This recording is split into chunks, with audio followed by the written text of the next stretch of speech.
Hey, good morning, everyone, and thank you for joining this briefing at the Jerusalem Press Club. I'm Talia Deckel-Fleissig. We are now on day 54 of the war. The temporary truce with Hamas continues today, allowing for the gradual release of a portion of those violently kidnapped into Gaza during the October 7th massacre against Israel's south. At least 60 Israelis, all women and children, as well as one man with Russian citizenship, and at least 20 foreign workers have thus far returned to their countries. Over 160 hostages remain in Gaza. In exchange, Israel has ceased fire there, allowed for the entrance of more fuel, and of course, released nearly 200 security prisoners, including convicted terrorists, from its jails. Another 10 Israelis are supposed to be freed today. That group is not expected to include men, young and old, who are still the children of their mothers and fathers.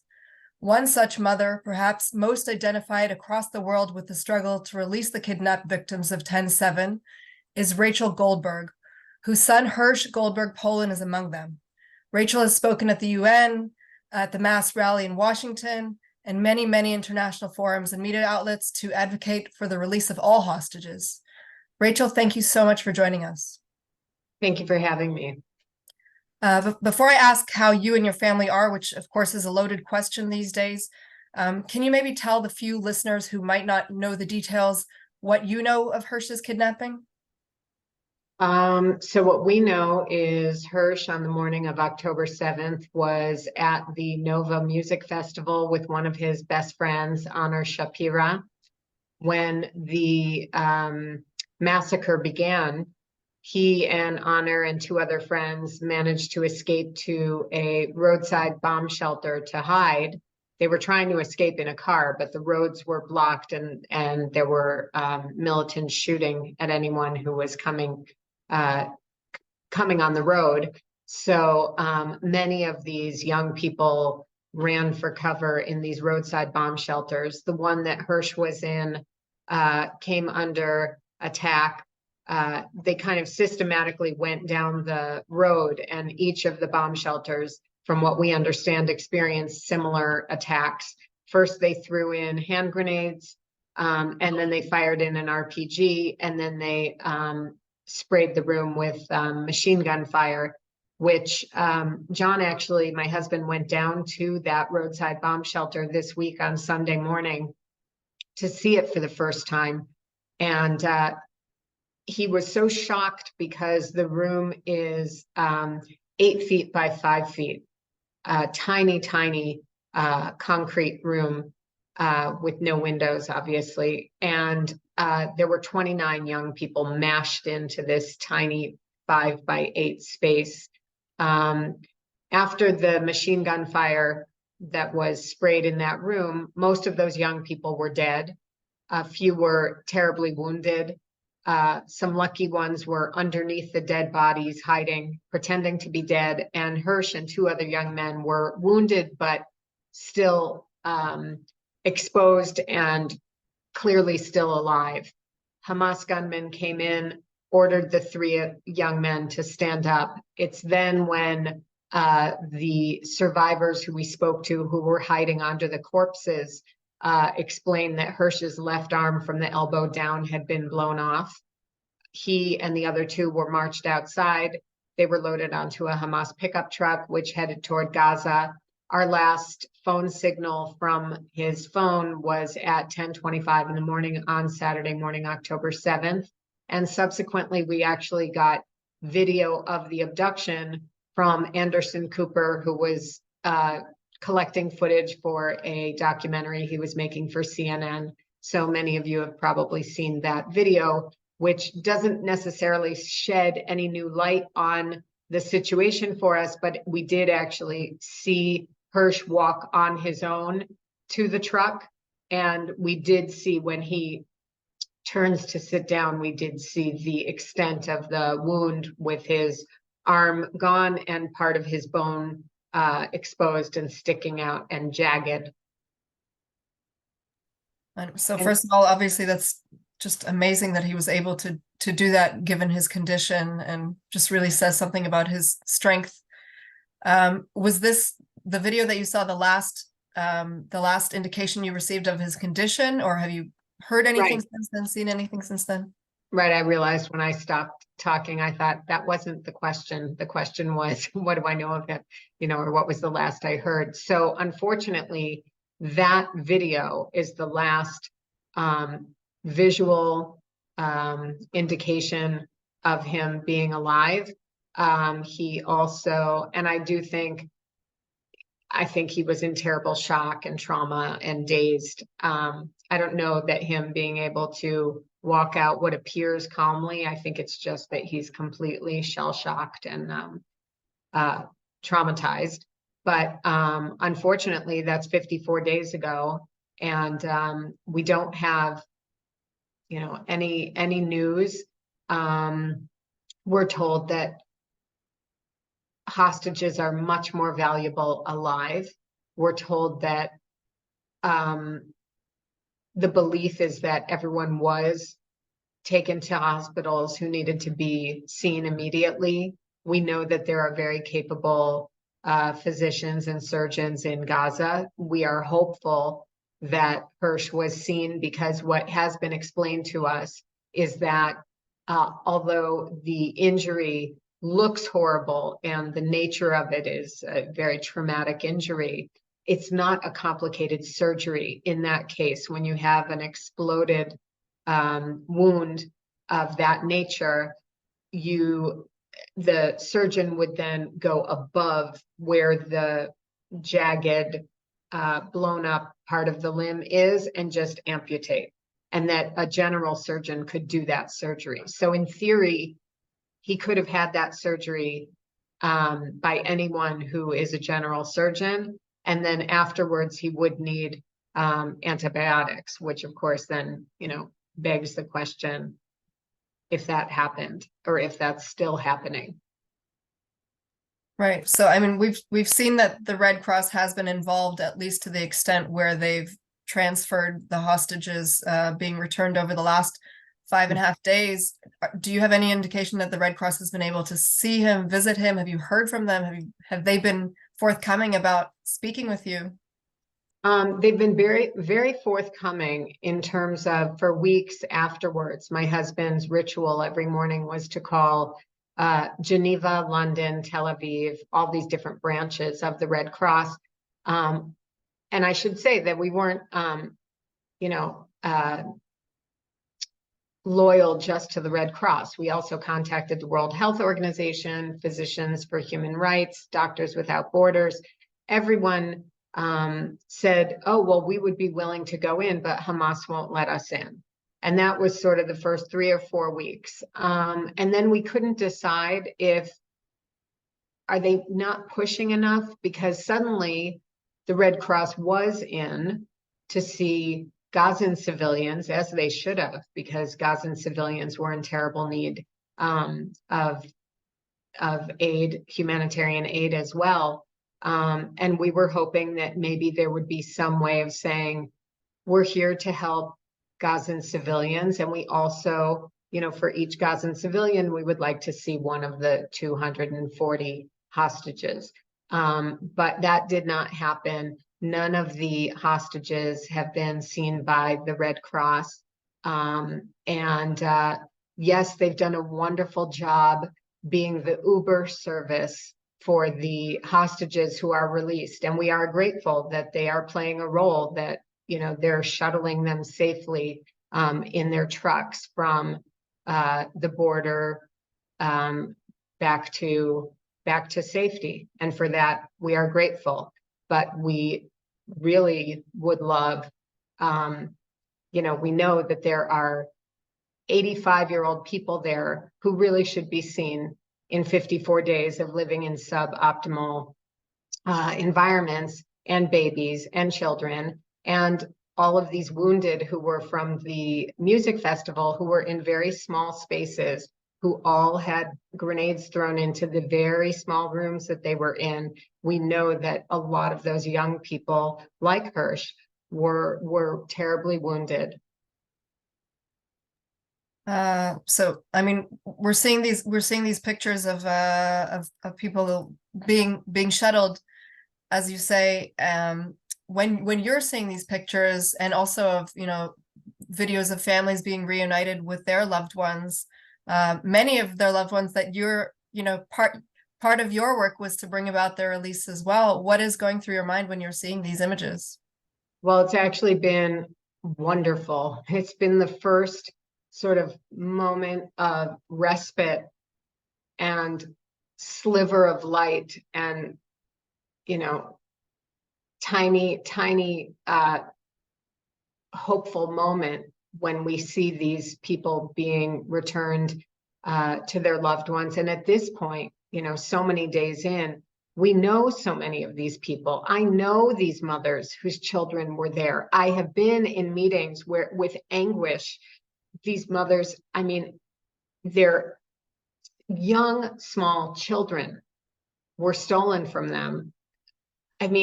These people were completely inconsolable with the thought of what's happening to these tiny children. And obviously, Abigail Moore, who was, who just turned 4 on Friday, but who was there without her parents, who had watched both of her parents be murdered in front of her. The thought of this child being alone in the darkness by herself was like unbearable. So to see these people, and even last night, because one of the mothers and wives who were released last night, the husband and father of these 2 women, was in Rome with us last week when we went. There was a delegation of us who went to meet the Pope.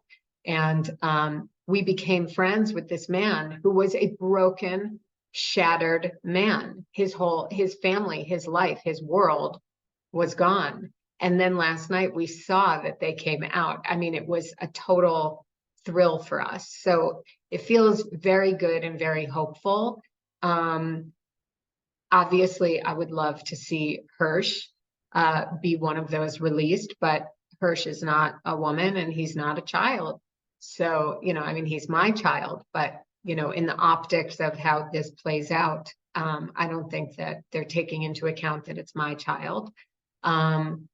So, we have to continue praying and hoping and pushing and turning over every stone and throwing darts in every direction and trying to do what we can to save his life and to save the other now 165.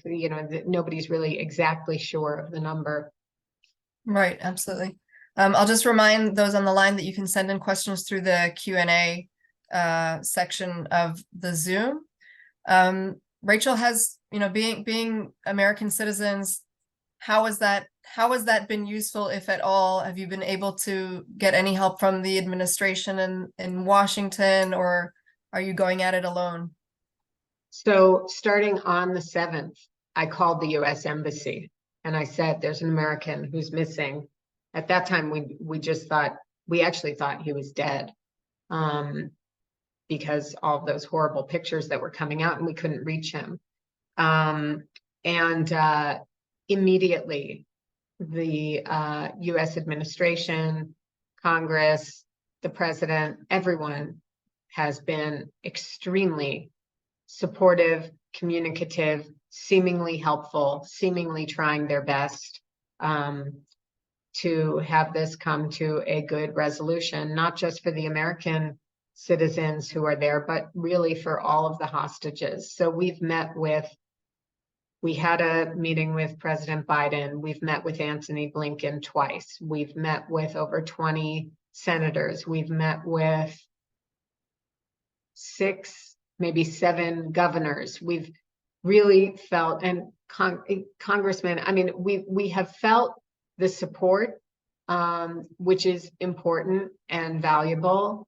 And obviously by day 54, we would all really like to feel, action. Getting Abigail out was a huge, triumph. And on the other hand, Abigail may have ended up getting released regardless, because she was being held with her neighbor, and this woman's 3 children. They're all Israeli. And I do think that there was no way that they could just say, okay, and now you, 4-year-old Abigail, you stay here. We're going to take the 4 people that you've been staying with. Or maybe she wouldn't have been released. I don't know. So every person is a world. So they saved that world, and we're hopeful that they'll continue to be working steadfast and tirelessly. And we hope that we see good results soon. Can you tell us a little bit about your world, who Hirsh is? Just let the world know a little bit about him. Sure, that's my favorite topic. Hirsh, well, first of all, I like to say I don't know any mother who says, "Oh, my only son, yeah, he's okay." So I say, Hirsh is a really a wonderful, respectful, kind, curious person he has a really sharp but not mean sense of humor. He is an extremely curious person, a voracious reader, loves music and music festivals, has been obsessed with geography and travel since he was a very little boy.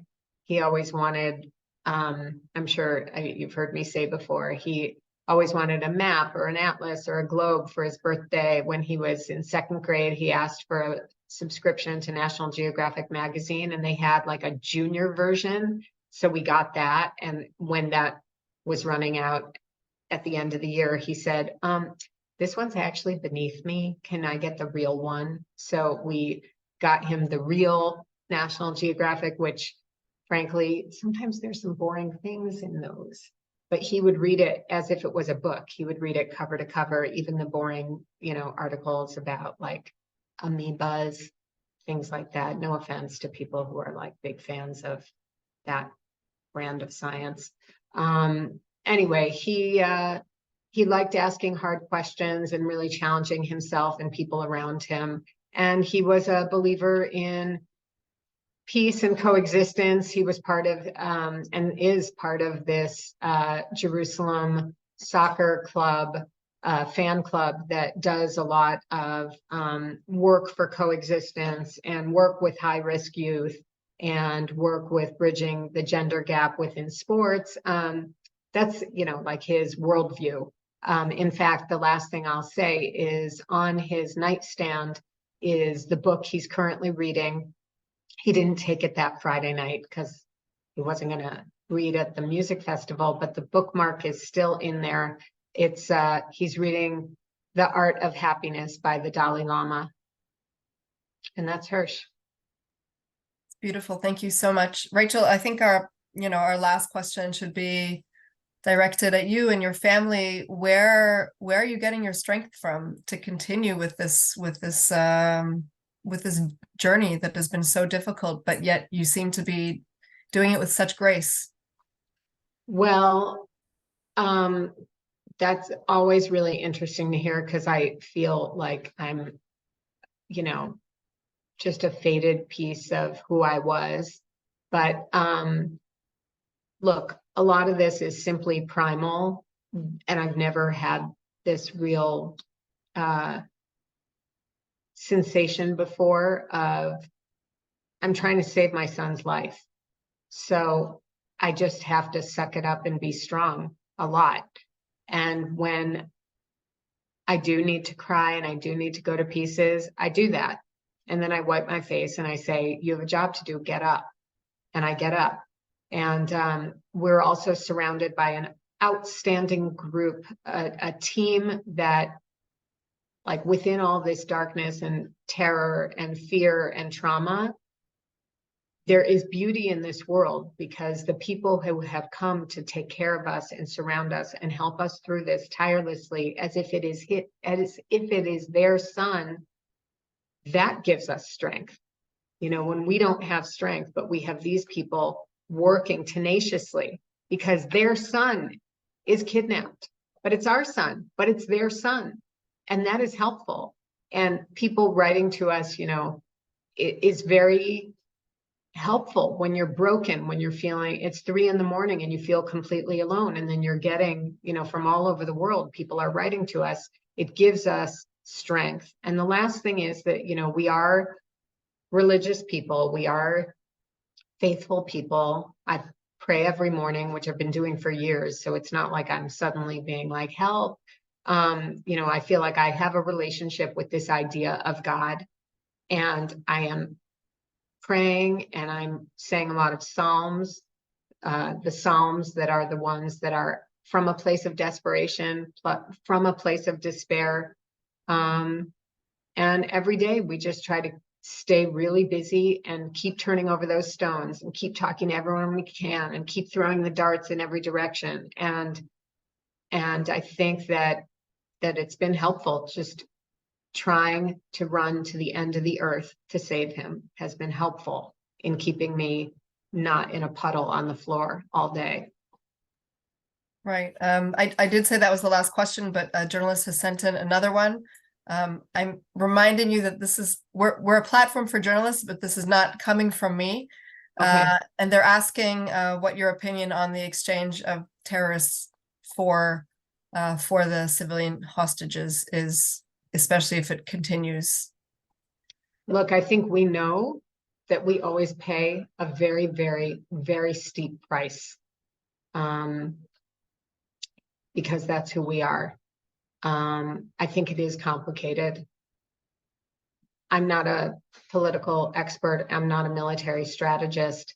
I'm a mother, and that's where I am in the world. But I do understand that it is very complicated.